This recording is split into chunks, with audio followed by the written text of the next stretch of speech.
I've come to realize that one of the biggest mistakes people make is fighting systems that can make them money by believing in conspiracy theories. And here's the thing about conspiracy theories, if you really think of them, if you really connect the dots, they almost always make sense. Sometimes really do make sense. And maybe 10, 20 years later, they end up becoming true. But the thing most people don't understand is knowing it changes nothing because the best thing a poor man can do is talk to people about the same theories, or at best, get on the streets and start a protest. And this changes nothing. For you to actually fight this theories or this system is to understand the systems and possibly make money from the system. Now, the only people that can actually fight the system are people who understand the system and have the power to fight the system. And if we're sincere, we kind of don't have any of those influence, strategy, or power. So rather than fight the system, how about you understand it, make money from the system, and then build a counter system? I think I've said a lot about systems. But so let's dive into what this video is all about. Well, this video is basically about one of the biggest financial body in the world that has series of conspiracy theories around them. They are theories because they are not proven with facts yet, but still have series of conspiracy theories around them. But a lot of people do not see the benefits at which or the advantage these systems or these bodies provide for us as individuals or as a community. And you've probably guessed it from the thumbnail or the title of this video because I'm talking about BlackRock. Yes, BlackRock is one of those companies that have a lot of dark secrets under their arms, but let's talk about the fact that they're coming into the cryptocurrency world, which is a bit dicey. And not just coming into it like every other person trying to make money from it. They are currently the number one holders or number one organization that is currently holding Bitcoin with over $85 billion worth of Bitcoin in their portfolio. But here's the thing, they are not just buying Bitcoin to keep, they're actually doing something with it. Well, they bought Bitcoin and created an ETF. Now, an ETF is an exchange traded fund. In other words, they bought Bitcoin and created a system where other people can trade Bitcoin the same way you trade Apple stock, Tesla stock, and any form of stocks or bond out there. And the question is, why? What's the big picture here and how can we actually benefit from this? Well, first thing you need to understand that it's a public traded ETF traded on traditional stock exchanges. In other words, if you have a brokerage account or a broker, you can actually trade these stocks the same way you would trade Apple stocks, Tesla stocks.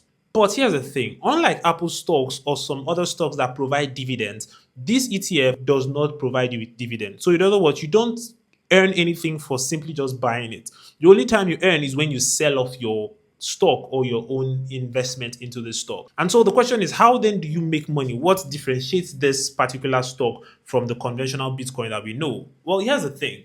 Buying into the stock doesn't mean that the price between this ETF and traditional Bitcoin is totally different. The only way you make money is when you buy into the stock and Bitcoin goes up, then you actually make more profit on the money you put into the stock. Now, let's rewind a bit and assess this from a more logical standpoint. First question, what is the goal of BlackRock? Why buy Bitcoin and create the system when the difference between Bitcoin and the ETF are no different? What's the goal right here? Number one would basically be legitimization.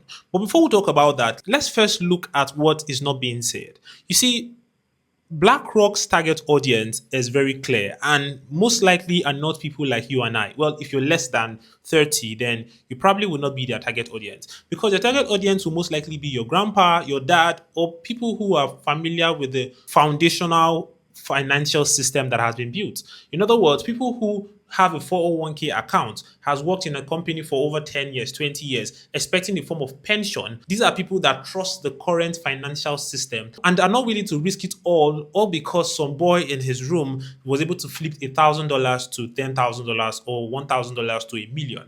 No, these are people that are trust the financial system and are willing to stick to it. And these are the target audience BlackRock are willing to go into. But here's the thing, if you're less than 30 and feel like, oh, it's for old people, let's walk past this, you might be a bit wrong there because there's also an advantage to the general public, which I'm about to show you in this video. Like I said, number one is legitimization. You see, the older generations trust the fact or the trust the financial system that has been built and has kept them in check for the past 30, 40, 50 years and are not willing to risk it on some new tech that is promising to multiply their money. And so they're going to trust the stock and bond system, which they understand is being controlled by their brokerage, firms, and so on and so forth, and they're willing to make that bet. Number two is accessibility. You see, because this generation or the demographic that BlackRock is trying to reach most likely already have a brokerage account, they don't have to be bothered or trying to get someone to show them how to buy, sell, transact on Binance, BitGet, or any of those exchanges. They'll just rather use the brokerage they've always been using to buy Apple stocks, Tesla stock, and so on and so forth. So it's much easy and accessible to them. And they don't have to deal with a 16 digit or 16 word phrase as a wallet address. And that brings us to number three, which is trust. Yes, BlackRock is a household name and they trust it far more than they trust you, their own child, because the company is kind of older than you if you're less than 30, obviously. But still, yeah, they trust those companies and are willing to put their money to those companies, knowing fully well that they have a body they can actually hold if anything goes sideways, compared to the whole idea of decentralization, where if the money goes, it's all their fault. But if their money goes now, they have someone to hold, people to drag, even if they probably will not get the money back. And number four is actually an advantage that I think doesn't just benefit the older generations, but majorly the young boys that are actually in the cryptocurrency world, which is mainstream adoption. You see, for the longest period of time, most of us have wanted big money movers to actually come into the market and stir things up. And this is one way they can actually come into the market. You see, we think young boys who are showing wealth online are actually rich. 100 million, 200 million, $10 million. That's huge money, actually. Not gonna lie. Very impressive digits. But there are those silent old millionaires that we don't know about. Something we like to call old money. And this old money are the real money out there. And they're not really going to risk it 100% on traditional exchanges. But rather, if they can actually trade Bitcoin, which is a traditional exchange, but with a much familiar face they've always known, which is BlackRock, and in a much easier process which they are used to, then why not? They're going to put their millions into this, and this is exactly what BlackRock's offer: mainstream adoption from the big money players we've always wanted. And just like every other thing, there's always a downside to this. And the question is, what is the downside? How bad can it get? How worse can it get from here? Because it looks like everything is kind of benefiting us right now, right? Well, it isn't, because number one, decentralization flies out the window. Bitcoin was built around the whole idea of decentralization. In other words, you're totally in control of your money. You are in charge of your money. Nobody touches your money. If anything happens to your money, it's either you misplaced your wallet or someone stole your phone and hacked into your wallet or so on and so forth. So in other words, no government can access your money. Nobody can touch your money except you, and you decide what you're going to do with your money. Number two is paper Bitcoin. Yes, one of the things that also happens because decentralization flies out the window is the fact that you're no longer holding actual Bitcoin. BlackRock bought the Bitcoin, monopolized the Bitcoin by basically putting a paper version of that Bitcoin online, which is the stock, bonds, and all those examples I've been given.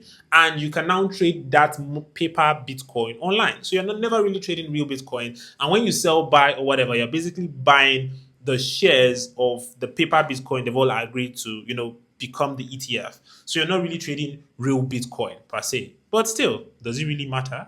And this brings us to custody issues. Because you're not trading real Bitcoin, BlackRock has this money. And here's the thing with custody issues. If BlackRock peradventure have an issue with the United States government or any government at all, faces some certain level of sanctions and all that, and the total Bitcoin they bought were frozen or seized in some way, yeah, you suffer that setback because the money is with them, not you. And they are using the government system.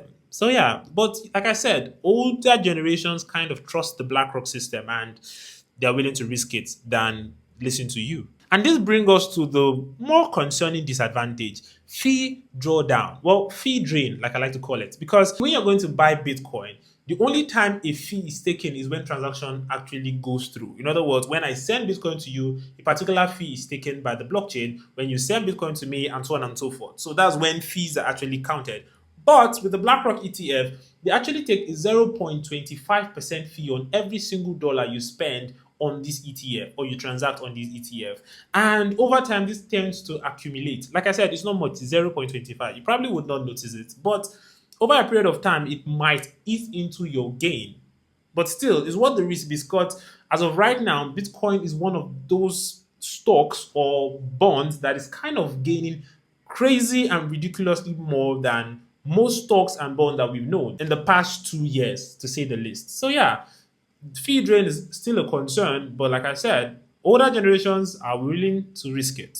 The question is, are you willing to risk it? And so, with all this new information you've heard and the idea of, at which you can make money from the new BlackRock system they've created for every single person, are you willing to jump into this boat, make money with this new system, or die with the conspiracy that BlackRock is here to harm us, take all of our money, and control us? Like I said, it's a conspiracy theory. It doesn't mean it's not true. But still, what do I know? I'm just one of those broke guys that will most likely protest on the streets, trying to get to a point where I don't have to protest on the streets. Well, with that said, make sure to hit the subscribe button, like this video, and let me know your thoughts in the comment section. You're welcome.